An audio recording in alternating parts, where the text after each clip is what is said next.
सभी बहादुरों को नमस्कार है, प्रणाम। यूपी टेट के सभी साथी, आपका एग्जाम लगा हुआ है और आपके पेपर में पर्यावरण वाले पोर्शन में यूपी स्पेशल से एक दो सवाल जरूर आते हैं।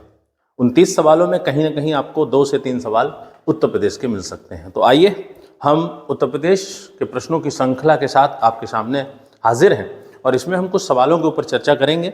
सवाल का उत्तर के साथ साथ उस सवाल के अन्य जो विकल्प हैं उनसे संबंधित भी बात करेंगे। तो आप भी एक कॉपी पेन लीजिए और उत्तर भी दीजिए और साथ ही साथ चीज़ों को नोट करिए और रिवीजन के तौर पे इस वीडियो को देखिए। यूपी टेट में यूबीएस में जो 30 सवाल आते हैं उसमें सिर्फ और सिर्फ आज हमने उत्तर प्रदेश से कुछ सवाल लिए हुए हैं। जैसे सवाल नंबर 1 है, लिखा है कि उत्तर प्रदेश स्थापना दिवस कब मनाया जाता है। उत्तर प्रदेश का स्थापना दिवस कब मनाया जाता है, तो जैसा कि हम जानते हैं कि उत्तर प्रदेश जो था उसको हम संयुक्त प्रांत के रूप में जानते थे। इससे पहले जब उत्तर प्रदेश हुआ है उससे पहले हम इसको संयुक्त प्रांत के रूप में जानते थे, जिसको इंग्लिश में यूनाइटेड प्रोविंस कहा जाता है। अब इस संयुक्त प्रांत से एक जर्नी शुरू होती है और वो जर्नी रुकती है आके कहाँ पर, उत्तर प्रदेश पर। तो आज की डेट में हम जो अपने सबसे बड़ा जनसंख्या, सबसे ज़्यादा जनसंख्या वाला राज्य, अपना राज्य यूपी है, इसको जानते हैं और इसके लिए इसका नाम जो बदला गया है वो 24 जनवरी 1950 को बदला गया। 1950, 24 जनवरी 1950 को क्या घटनाक्रम हुआ है? घटनाक्रम ये हुआ है कि जो संयुक्त प्रांत था उसका नाम बदल के उत्तर प्रदेश कर दिया गया। इसलिए हम उत्तर प्रदेश का स्थापना दिवस कब मनाते हैं, तो इसका सही आंसर क्या होगा? B is the correct answer, बोले तो 24 जनवरी। याद रखेंगे। इस स्थापना दिवस मनाने की घोषणा कब की गई है, तो 2017 में मुख्यमंत्री योगी आदित्यनाथ जब पहली बार उत्तर प्रदेश के मुख्यमंत्री बने, योगी जी पहली बार जब मुख्यमंत्री बने तो उन्होंने कहा कि हम उत्तर प्रदेश का स्थापना दिवस मनाएंगे। और इसके तहत अगर हम पहली बार उत्तर प्रदेश का स्थापना दिवस कब मनाया गया, तो हम याद रखेंगे वर्ष 2018 में उत्तर प्रदेश का स्थापना दिवस मनाया गया। ठीक है, बिल्कुल याद रखेंगे। 1 मई श्रमिक दिवस के रूप में मनाते हैं, 1 दिसंबर को हम एड्स दिवस के रूप में मनाते हैं और 1 नवंबर 1956 के तहत हिंदुस्तान के अंतर्गत 14 राज्यों की स्थापना हुई है। तो संविधान में जब राज्य पुनर्गठन अधिनियम 1956 आया है उसके तहत सबसे पहले 14 राज्यों का गठन हुआ। उन सभी राज्यों का स्थापना दिवस 1 नवंबर होता है। तो पहले सवाल का जो उत्तर था वो आपका बी है, B is the correct answer. और ऐसे सवाल आपके पेपर में आ सकते हैं। आइए अगले सवाल की चर्चा करते हैं। सवाल नंबर 2, प्रश्न नंबर 2 आपके सामने है और आप उसको देखिए और जल्दी से उत्तर करिए। लिखा है कि उत्तर प्रदेश का पूर्वी जिला कौन सा है। आप जानते हैं उत्तर प्रदेश में अगर जिलों की बात करी जाए तो उत्तर प्रदेश में जो जिला है वो जिले हैं कितने? 75। उत्तर प्रदेश में जो 75 जिले हैं उनमें से दिशा के हिसाब से 4 जिले पूछे जा सकते हैं। जैसे कि आप ऊपर की तरफ बात करते हैं तो यहाँ पर एक दिशा होती है उत्तर, नीचे की तरफ बात करते हैं तो यहाँ पर दिशा है दक्षिण, इधर वाला हिस्सा जो होता है वो जो दिशा होती है वो है पश्चिम और इधर वाला जो होता है इसको कहते हैं पूर्व या पूर्वी। ठीक है, तो आपसे 4 जिले पूछे गए। इन 4 जिलों में आपसे जब जिले पूछे जाएंगे तो हम याद रखेंगे जो उत्तर में जिला होता है वो होता है सहारनपुर। उत्तर में जो जिला होता है उत्तर प्रदेश का सहारनपुर। इधर की तरफ बात करते हैं तो यहाँ पर जो जिला होता है जिसका नाम पश्चिमी जिले की बात करें तो शामली होता है और दक्षिणी जिले की बात करें तो आपका सोनभद्र होता है। और जब हम पूर्वी जिले की बात करें तो बिहार से लगा हुआ जिसका नाम बलिया होता है। पूछा गया है पूर्वी जिला, तो ऑप्शन नंबर सी बोले तो Ballia is the correct answer. ठीक है, और 4 के 4 मैंने आपको ये भी बता दिए। तो उत्तर प्रदेश के उत्तरी, पश्चिमी, दक्षिणी और पूर्वी जिलों की बात करी जाए तो इन चीज़ों को भी आप याद रखना। आइए क्वेश्चन नंबर 3 की तरफ चलते हैं। क्वेश्चन नंबर 3 क्या कहता है, जल्दी से इसको भी देखते हैं। तो क्वेश्चन नंबर 3 पूछ रहा है राष्ट्रीय मानक समय रेखा यूपी के किस जिले से निकलती है। उत्तर प्रदेश के किस जिले से राष्ट्रीय मानक समय रेखा निकलती है। तो सबसे पहले आप सबको जानकारी होनी चाहिए कि हमारे देश की एक मानक समय रेखा है। और अगर मैं मानक समय रेखा का मान पूछूं तो सारे याद रखना 82.5 डिग्री पूर्वी देशांतर, ये फैक्ट आप अच्छे से याद रखना। 82.5 डिग्री जो पूर्वी देशांतर है, इसको मानक समय रेखा कहा जाता है, इसको मानक समय रेखा कहा जाता है। अब पूछा गया ये मानक समय रेखा उत्तर प्रदेश के किस जिले से निकलती है? क्या वो मिर्ज़ापुर है, क्या वो लखीमपुर है, क्या वो बुलंदशहर है, या वो कन्नौज है? तो हम याद रखेंगे कि हमारा जो मिर्ज़ापुर है, मिर्ज़ापुर के साथ साथ आप एक क्वेश्चन और याद रखेंगे, आपसे प्रयागराज भी पूछा सकता है। प्रयागराज में खास तौर से हम याद रखेंगे नैनी। हमारी जो मानक समय रेखा है वो उत्तर प्रदेश के किस जो जिलों से निकलती है, किन दो जिलों के समीप से निकलती है? तो हम मिर्ज़ापुर और प्रयागराज के नैनी से होकर गुजरती है, और वो रेखा पूछी जाए तो वो कितनी होती है? 82.5 डिग्री पूर्वी देशांतर रेखा को मानक समय रेखा कहते हैं। हाँ, यही सवाल आपके पेपर में राज्य से पूछ दिया जाए कि भारत की जो राष्ट्रीय मानक समय रेखा है कुल कितने राज्यों से होकर गुजरती है, तो हम याद रखेंगे 5 राज्यों से होकर गुजरती है, जिसमें पहला राज्य कौन सा है? यूपी, दूसरा राज्य कौन सा है? एमपी, तीसरा राज्य कौन सा है? छत्तीसगढ़, चौथा राज्य कौन सा है? आपका उड़ीसा, और पांचवा राज्य कौन सा है? आपका आंध्र प्रदेश। तो ये वो 5 राज्य हैं भारत के जहां से भारत की राष्ट्रीय मानक समय रेखा गुजरती है। आपके दिमाग में होगा कि मानक समय रेखा क्या होती है। आप जानते हैं कि हिंदुस्तान जो है वो कई देशांतर रेखाओं पर स्थित है, और सभी देशांतर रेखाओं पर अलग अलग समय होता है, लेकिन पूरे भारत का एक ही समय है। उसके लिए हमने सभी देशांतर रेखाओं का एक मिड वैल्यू मान लिया 82.5 डिग्री। तो पूरे भारत में वही समय माना जाता है, घड़ी में वही समय दिखता है जो 82.5 डिग्री पूर्वी देशांतर पर होता है। इसी रेखा को हम राष्ट्रीय मानक समय रेखा कहते हैं। दुनिया की जो अंतर्राष्ट्रीय स्तर की मानक समय रेखा होता है वो 0 डिग्री देशांतर रेखा होती है, और 180 डिग्री की जो देशांतर रेखा होती है वो अंतर्राष्ट्रीय तिथि रेखा होती है। तो राष्ट्रीय मानक समय रेखा भारत की ये है। हर देश की अपनी अलग अलग होती है। पाकिस्तान की कोई और मानक समय रेखा होगी, भारत की कौन सी है, तो आप इसको याद रखेंगे। तो क्वेश्चन नंबर 3 तक आपने हल कर लिया, और 3 में जो सवाल के उत्तर थे वो आपने दिए। आगे बढ़ते हैं, अगला सवाल करते हैं। तो क्वेश्चन नंबर 4 की तरफ चलते हैं। क्वेश्चन नंबर 4 क्या कहता है? क्वेश्चन नंबर 4 में हम देखें, उत्तर प्रदेश राज्य के उच्च न्यायालय की खंडपीठ कहाँ है? तो सबसे पहले हमको ये पता होना चाहिए कि भारत में एक होता है सर्वोच्च न्यायालय, भारत में एक होता है सर्वोच्च न्यायालय, और जो सर्वोच्च न्यायालय होता है सारे साथी जानते हैं वो कहाँ है? तो वो आपका दिल्ली में है। वो कहाँ है? दिल्ली। वो दिल्ली में है, और उसका दिल्ली में है, और ये एक है। हाँ, सर्वोच्च न्यायालय के बाद जब हम न्यायिक व्यवस्था को पढ़ेंगे तो एक होता है उच्च न्यायालय, एक होता है उच्च न्यायालय। और उच्च न्यायालय की बात करते हैं तो अलग अलग राज्यों में उच्च न्यायालय होता है। उच्च न्यायालय की बात करें तो हिंदुस्तान में 25 उच्च न्यायालय हैं, जिसमें एक उच्च न्यायालय अपने यूपी का भी है, बिल्कुल साहब। और यूपी का जो उच्च न्यायालय है आपसे पूछा गया है वो कहाँ है? प्रयागराज। कहाँ है? प्रयागराज। कहा जाए इलाहाबाद उच्च न्यायालय, बोले तो उत्तर प्रदेश का उच्च न्यायालय क्या है?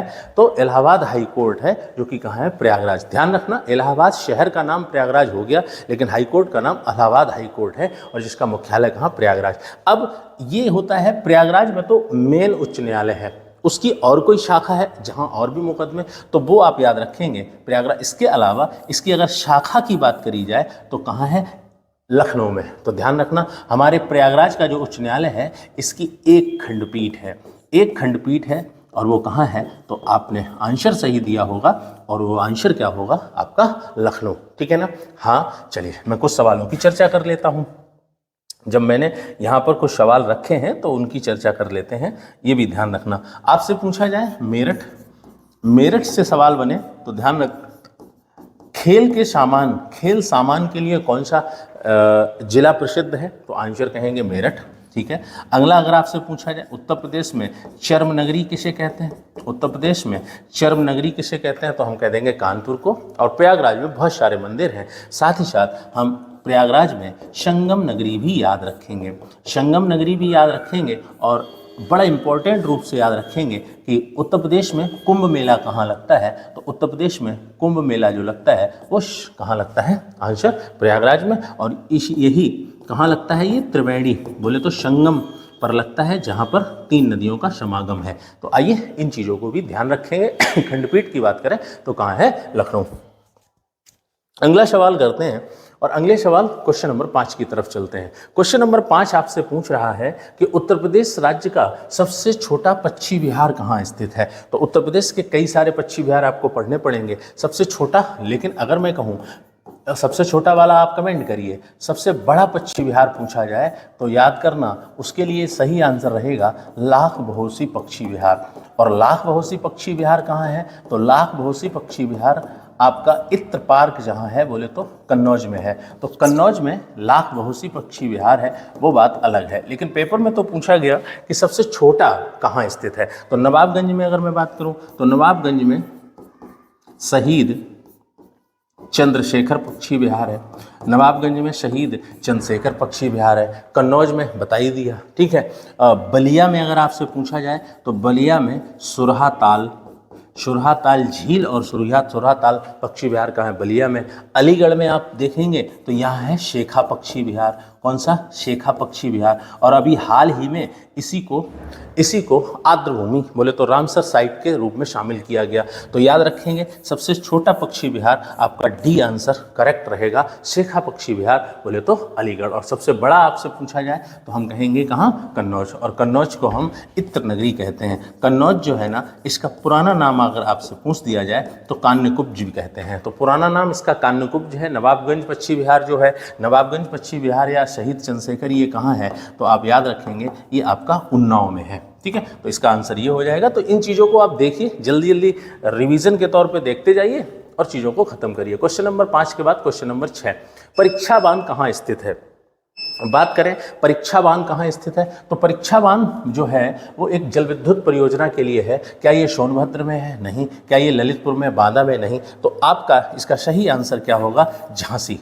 झांसी में ये जो परीक्षा बांध है तो हमको नदी भी याद रखना होगा, नदी है बेतवा नदी। तो झांसी में बेतवा नदी पर स्थित है परीक्षा बांध, ठीक है ना। परीक्षा बांध कहाँ है? झांसी में है, ठीक हो जाएगा। हाँ, रिहंद बांध पूछ दिया जाए वो कहाँ है? सोनभद्र में है। हाँ, सोनभद्र से सवाल याद कर लो। हमारे सिलेबस में एक खनिज वाला रहता है, तो अगर आपके पेपर में पूछ दिया जाए उत्तर प्रदेश के किस ज़िले में सबसे ज़्यादा कोयला पाया जाता है, उत्तर प्रदेश के किस ज़िले में सबसे ज़्यादा वन पाया जाता है, और उत्तर प्रदेश का सबसे दक्षिणी जिला कौन सा है? आंसर क्या हो जाएगा? सोनभद्र। ये साथ ही साथ हम आपके पेपर में एक सवाल और पूछा जा सकता है कि उत्तर प्रदेश के किस ज़िले में यूरेनियम पाया जाता है। जो भी थोड़ा बहुत उत्तर प्रदेश में यूरेनियम है वो कहाँ है? ललितपुर में। आपके पेपर में पूछा सकता है कि उत्तर प्रदेश के किस ज़िले में हीरा का उत्पादन होता है, तो बांदा। और ये याद रखना, बांदा, झांसी, ये सारे के सारे बुंदेलखंड वाले रीजन हैं। आगे बढ़ते हैं, क्वेश्चन नंबर 6 के बाद क्वेश्चन नंबर 7 की बात करते हैं। क्वेश्चन नंबर 7 पे बात करें और जल्दी से देखें और आप बताएं। अच्छा सवाल है क्वेश्चन नंबर 7। ये कह रहा है कि नवाब वाजिद अली शाह प्राणी उद्यान कहाँ स्थित है? नवाब वाजिद अली शाह प्राणी उद्यान कहाँ स्थित है? तो ध्यान रखेंगे हमारे प्रदेश उत्तर प्रदेश में प्राणी उद्यान पूछे जाएं तो इनकी संख्या 3 है। जिसको आप साधारण बोलचाल की भाषा में चिड़ियाघर कहते हो, उनको प्राणी उद्यान कहते हैं। आपने सबने सुना है कि हम पर्यावरण और वन्यजीव संरक्षण की बात करते हैं, उसके तहत हिंदुस्तान में हर राज्य में बहुत सारे प्राणी उद्यान हैं। लेकिन अगर यूपी में बात करें तो ओनली 3 हैं। कौन?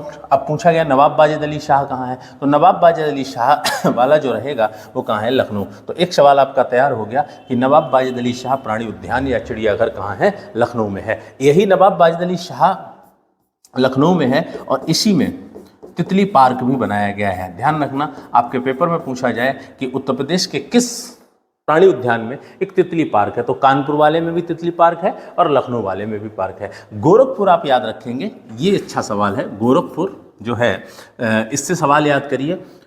शहीद अशफाक उल्ला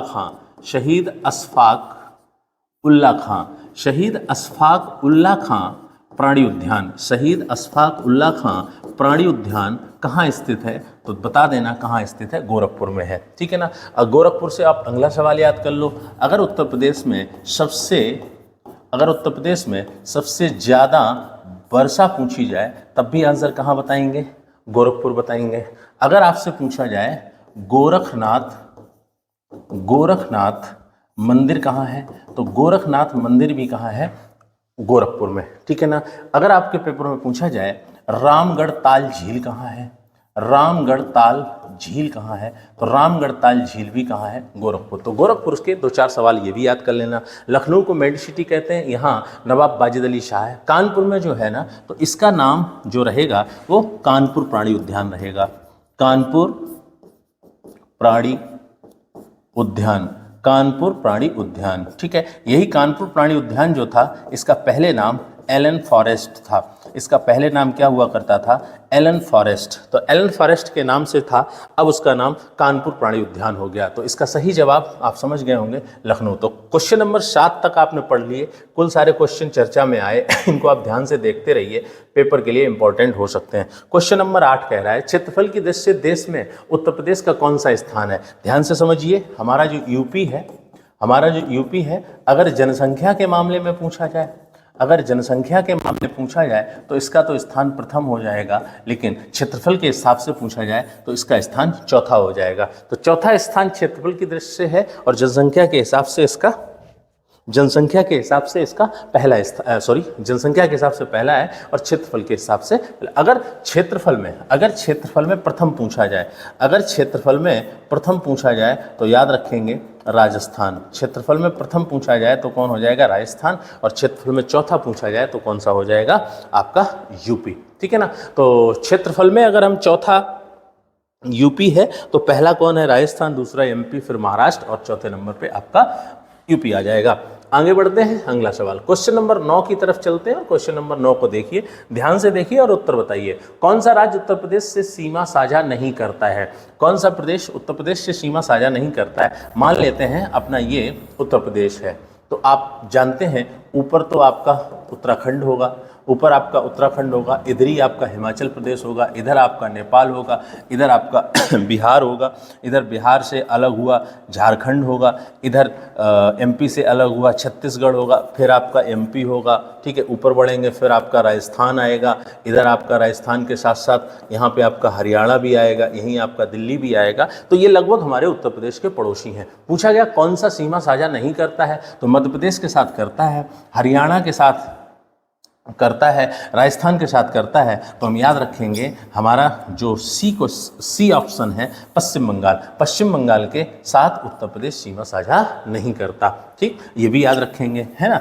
आपसे पूछा जाए क्या उत्तर प्रदेश किसी देश के साथ सीमा साझा करता है? बिल्कुल, एक देश के साथ सीमा साझा करता है और वो देश कौन सा होता है? नेपाल। अगर आपसे पूछा जाए उत्तर प्रदेश सबसे ज़्यादा सीमा साझा करता है किसके साथ, तो सबसे लंबी सीमा साझा करता है उत्तर प्रदेश मध्य प्रदेश के साथ। मध्य प्रदेश के साथ उत्तर प्रदेश के कितने जिले सीमा साझा करते हैं? तो हम कहेंगे मध्य प्रदेश के साथ उत्तर प्रदेश के 11 जिले सीमा साझा करते हैं, ठीक है ना। उत्तर प्रदेश का वह कौन सा जिला है जो 4 राज्यों से सीमा साझा करता है? तो उसका नाम आपका क्या हो जाएगा? सोनभद्र। उत्तर प्रदेश का वह कौन सा जिला है जो 4 राज्य के साथ सीमा साझा करता है? आंसर हो जाएगा सोनभद्र। उत्तर प्रदेश का वह कौन सा जिला है जो मध्य प्रदेश से 3 ओर से घिरा है? तो जो 3 ओर से घिरा है मध्य प्रदेश से, वो है आपका ललितपुर।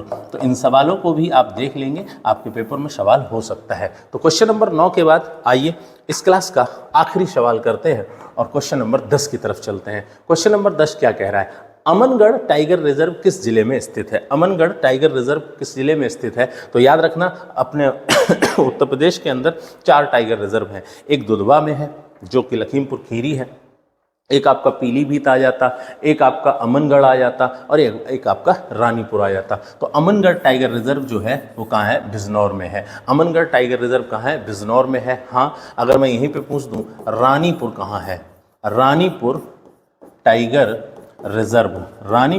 रिजर्व अगर आपके पेपर में पूछा जाए तो याद रखेंगे ये है आपका चित्रकूट। कहाँ है? चित्रकूट में रानीपुर टाइगर रिजर्व है। पीलीभीत में, दुधवा वाला लखीमपुर खीरी में और अमनगढ़ आपका बिजनौर में है। हो जाएगा, क्लियर है। चंदौली से याद रखेंगे, एक तो आप चंद्रप्रभा के साथ साथ इसमें एक सवाल याद रखना, उत्तर प्रदेश का चावल का कटोरा किसे कहा जाता है? उत्तर प्रदेश का चावल का कटोरा किसे कहा जाता है? तो हम कहेंगे चंदौली। तो उत्तर प्रदेश के 10 प्रश्नों के साथ हमने ये सेशन आपका लिया। इन 10 के साथ मैं दावे के साथ कह सकता हूँ कि आपके 25-30 सवाल आपके क्लियर हुए होंगे और सरल से सवाल हैं और आपके पेपर में आते हैं। तो चलिए इस सेशन को यहीं पे रोकते हैं, अगला सेशन फिर आपसे बात करते हैं। और आप जब तक पढ़ रहे हैं तो अपना रिवीजन करिए, बेहतरीन ढंग से पढ़िए, अच्छे नंबर लाइए। ऐसी उम्मीद के साथ ये सेशन समाप्त करते हैं। कल फिर मिलेंगे। जय हिंद, धन्यवाद।